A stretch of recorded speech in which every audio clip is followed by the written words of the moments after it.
पूर्व मुख्यमंत्री और राज्यसभा में एक लंबे समय तक नेता प्रतिपक्ष रहे हुए, नेशनल कॉन्फ्रेंस कांग्रेस की जो कोलिशन सरकार 2009 से 2014 तक जम्मू कश्मीर में चली उसके सूत्रधार, नेशनल कॉन्फ्रेंस की मदद से राज्यसभा के सांसद बनने वाले गुलाम नबी आज़ाद, जिनके निजी रिश्ते अब्दुल्ला परिवार के साथ, जिनके निजी रिश्ते मुफ्ती मोहम्मद सैयद के परिवार के साथ और जिनके निजी रिश्ते बाकी अन्य कश्मीर घाटी के जो बड़े नेता हैं उन सभी के साथ हैं, उनको लेकर डॉक्टर फारूक अब्दुल्ला ने कल जम्मू में एक प्रेस वार्ता में ये कहा कि गुलाम नबी आज़ाद नई दिल्ली के आदमी हैं। गुलाम नबी आज़ाद केंद्र में जो पार्टी इस समय सत्ता में है यानी भारतीय जनता पार्टी के साथ हैं, इसीलिए हमने उन्हें जो ऑल पार्टी मीटिंग जम्मू में हुई उस ऑल पार्टी मीटिंग में विपक्ष की सभी पार्टियों को हमने बुलाया, लेकिन गुलाम नबी आज़ाद को इसलिए नहीं बुलाया क्योंकि वो दिल्ली के आदमी हैं।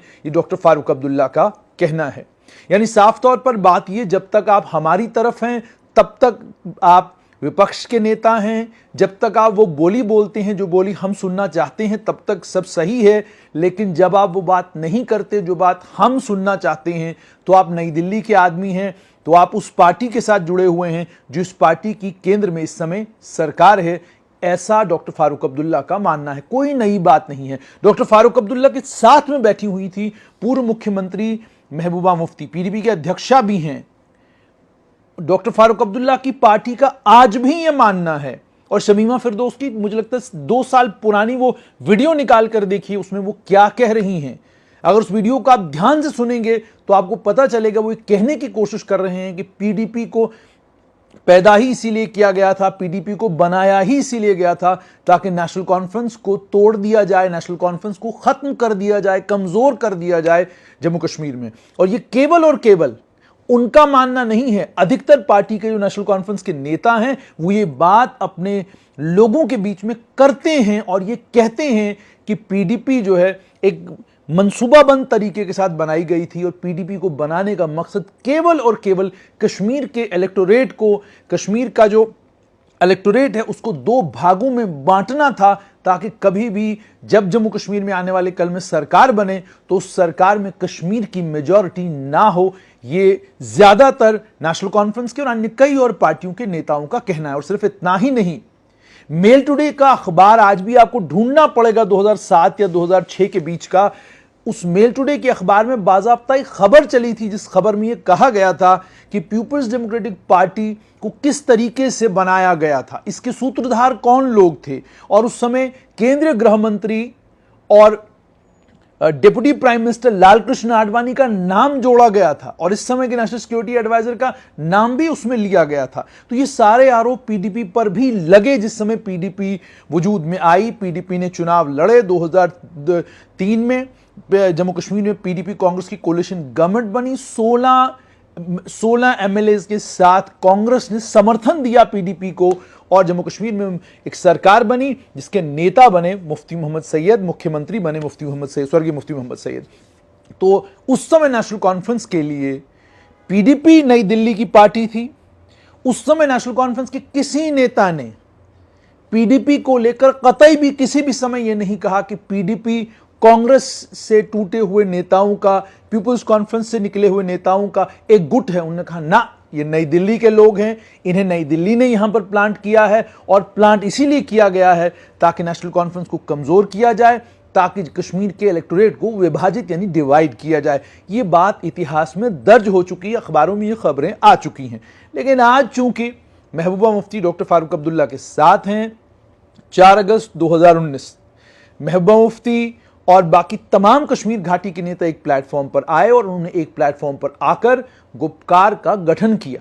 गुपकार का गठन करने के बाद से लेकर आज के दिन तक उमर अब्दुल्ला की बयानबाजी के बावजूद, डॉक्टर फारूक अब्दुल्ला ने भी 1-2 बार ऐसे बयान दिए, इन तमाम बयानों के बावजूद महबूबा मुफ्ती गुपकार के साथ खड़ी हैं।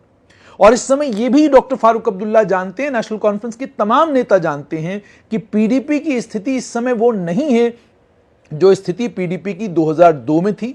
2009 में और मजबूती के साथ पीडीपी आई और 2014 में बड़े ताकतवर समूह के साथ पीडीपी आई।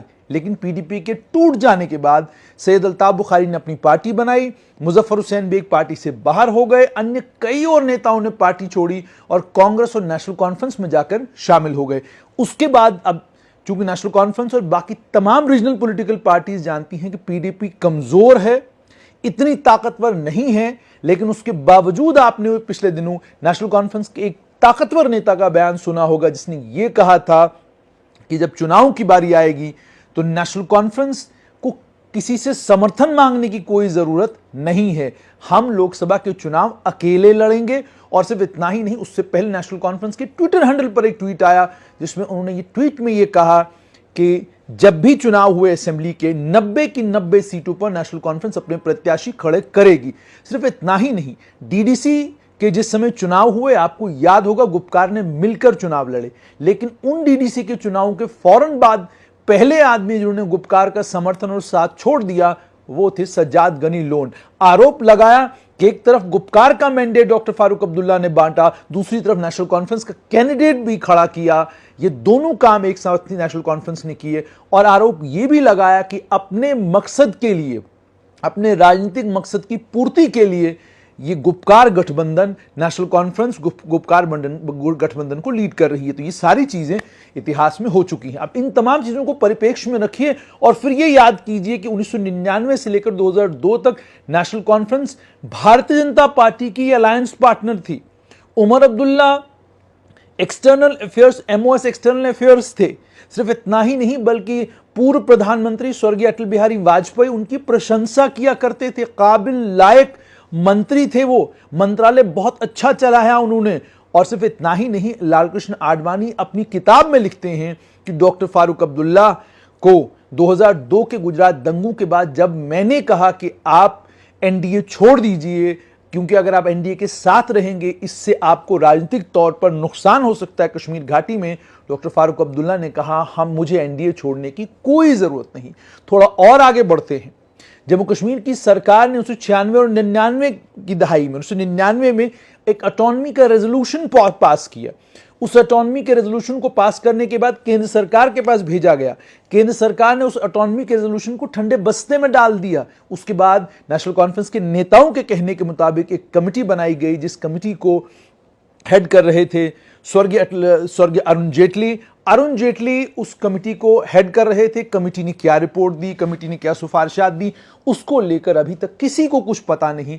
लेकिन वो सब कालखंड वो था जिस कालखंड में नेशनल कॉन्फ्रेंस जम्मू कश्मीर में सत्ता में थी, इसलिए उस समय नेशनल कॉन्फ्रेंस नई दिल्ली की नेशनल कॉन्फ्रेंस नहीं थी, उस समय नेशनल कॉन्फ्रेंस जम्मू कश्मीर की नेशनल कॉन्फ्रेंस थी। अब इस सारे इतिहास को जब आप खंगालते हैं और फिर अलग अलग दौरों को और अलग अलग टाइम्स को जब आप देखते हैं तो आप आम आदमी सोचने पर मजबूर हो जाता है कि क्या मापदंड हैं कि एक तरफ जब आप नई दिल्ली के साथ हो तो सब बढ़िया है और दूसरी तरफ अगर कोई और आदमी जिसके ऊपर आप आरोप लगाते हैं कि ये नई दिल्ली का आदमी है और तबीयत के साथ आप ऐसा करते आए हैं तो माने कैसे। यानी जो भी आदमी नेशनल कॉन्फ्रेंस के साथ नहीं है वो नई दिल्ली के साथ है। जो भी पॉलिटिकल पार्टी नेशनल कॉन्फ्रेंस के खिलाफ खड़ी होती है या जो भी पॉलिटिकल पार्टी विपक्ष के तौर पर घाटी में मजबूत होने लगती है या घाटी में पैदा होती है तो वो नई दिल्ली की बनाई हुई पार्टी है। नेशनल कॉन्फ्रेंस के अलावा कोई और राजनीतिक दल जम्मू कश्मीर का इंडिजिनस राजनीतिक दल नहीं है, बल्कि हर राजनीतिक दल नेशनल कॉन्फ्रेंस के मुताबिक इसलिए जम्मू कश्मीर में बनाया जाता है ताकि नेशनल कॉन्फ्रेंस को कमजोर किया जा सके। अब आइए इस नेशनल कॉन्फ्रेंस के और डॉक्टर फारूक अब्दुल्ला के स्टेटमेंट का थोड़ा और एनालिसिस करते हैं।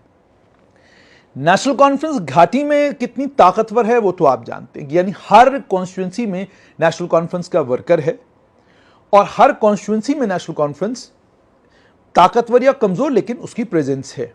लेकिन जम्मू संभाग से जितनी भी जगहों से नेशनल कॉन्फ्रेंस का सफाया हुआ है, क्या उसके पीछे पीडीपी का हाथ है? क्या उसके पीछे अपनी पार्टी का हाथ है? क्या उसके पीछे पीपुल्स कॉन्फ्रेंस का हाथ है? क्या इन तीन दलों में से किसी दल ने नेशनल कॉन्फ्रेंस को इन संभागों में कमजोर किया? आइए जरा देखते हैं। डोडा रीजन में अगर नेशनल कॉन्फ्रेंस कमजोर हुई है तो वो नेशनल कॉन्फ्रेंस की पार्टी की अंदर की कमजोरियां और उसके बाद नेशनल कॉन्फ्रेंस ने जो स्पेस कांग्रेस को अपने हाथों से दिया, क्योंकि आप जानते हैं कि पूरे डोडा रीजन में अगर आप किश्तवाड़, रामबन, बदरवा और जो बाकी अन्य कॉन्स्टिट्यूंसी बनी है, कौन सी जगह ऐसी है जहां पीडीपी का वोट प्रतिशत इतना है जिस वोट प्रतिशत के कारण नेशनल कॉन्फ्रेंस को नुकसान हुआ? आप कंक्लूजन पर पहुंचेंगे कि वहां पर तो नेशनल कॉन्फ्रेंस का नुकसान कांग्रेस ने किया। अब आइए आप रियासी जिले में, वहां पर नेशनल कॉन्फ्रेंस की लड़ाई भारतीय जनता पार्टी के साथ, वोट बैंक डिवाइडेड। वहां पर पीडीपी का वोट बैंक कौन सा था जिस पीडीपी के वोट बैंक के कारण नेशनल कॉन्फ्रेंस कमजोर हुई? एक तो दल के अंदर की कमजोरियां, उसके बाद लंबे समय से एक ही नेता चलता आ रहा है, उस नेता की रिप्लेसमेंट भी कोई नहीं, लोगों ने उस नेता को एक कांग्रेस के नेता से रिप्लेस किया और वही कांग्रेस का नेता आने वाले समय में जम्मू कश्मीर अपनी पार्टी का नेता हो गया।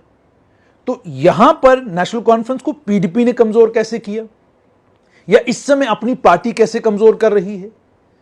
अब आप आइए जम्मू में नेशनल कॉन्फ्रेंस के पास दिखाने के लिए क्या था? नेशनल कॉन्फ्रेंस के प्रोविंशियल प्रधान देवेंद्र सिंह राणा थे, वो अपनी सीट नगरोटा से जीते और उसके अलावा बिश्नाह से नेशनल कॉन्फ्रेंस को एक सीट मिली।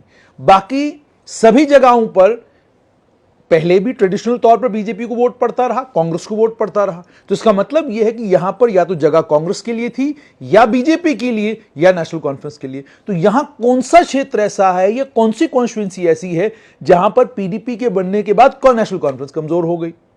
अब राजौरी पुंछ के इलाके में इसी तरीके से आइए, यहां लगभग कांटे की टक्कर है, बराबर बराबर की टक्कर है। यहां पर भी कांग्रेस का आपके पास अच्छा खासा वोट बैंक है। अब तो बीजेपी भी क्लेम करती है कि हमारा वोट बैंक है। यहां पर पीडीपी ने जरूर कुछ इनरोड्स किए, लेकिन इसका कतई भी यह मतलब नहीं कि कांग्रेस कभी यहां कमजोर थी। इसका कतई भी यह मतलब नहीं कि कांग्रेस के पास यहां स्पेस नहीं था। इसका मतलब साफ तौर पर यह है कि जो ये थ्योरी बार बार गढ़ गढ़ के नेशनल कॉन्फ्रेंस के नेता देते हैं कि जनाब उस पार्टी को, अपनी पार्टी को नहीं बुलाएंगे नई दिल्ली के लोग, गुलाम नबी आजाद को नहीं बुलाएंगे नई दिल्ली का आदमी, सज्जाद गनी लोन को तब तक बुलाएंगे जब तक वो गुपकार गठबंधन में होंगे, गठबंधन छोड़ेंगे तो नई दिल्ली का आदमी। यानी सज्जाद गनी लोन प्रधानमंत्री नरेंद्र मोदी से मिलकर आए, उनसे मिलने के बाद नेशनल कॉन्फ्रेंस ने डीडीसी के चुनाव उनके साथ मिलकर लड़े, तब तक वो ठीक थे।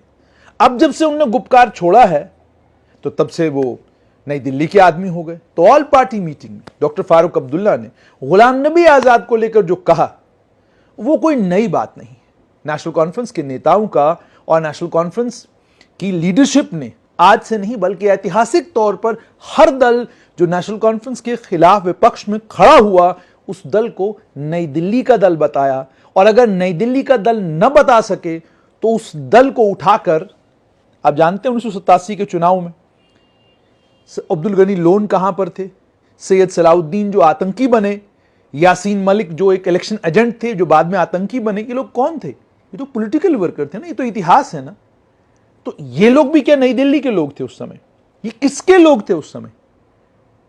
तो इसलिए जब डॉक्टर फारूक अब्दुल्ला इस तरह का कोई बयान देते हैं तो उसका विश्लेषण करना बनता है। इसलिए विश्लेषण इसलिए कि जो मापदंड उनके हैं उन मापदंडों के हिसाब से हर वो पार्टी, हर वो आदमी जो नेशनल कॉन्फ्रेंस के साथ नहीं, या हर वो विपक्ष जो नेशनल कॉन्फ्रेंस के खिलाफ खड़ा होता है, वो विपक्ष नई दिल्ली का विपक्ष है।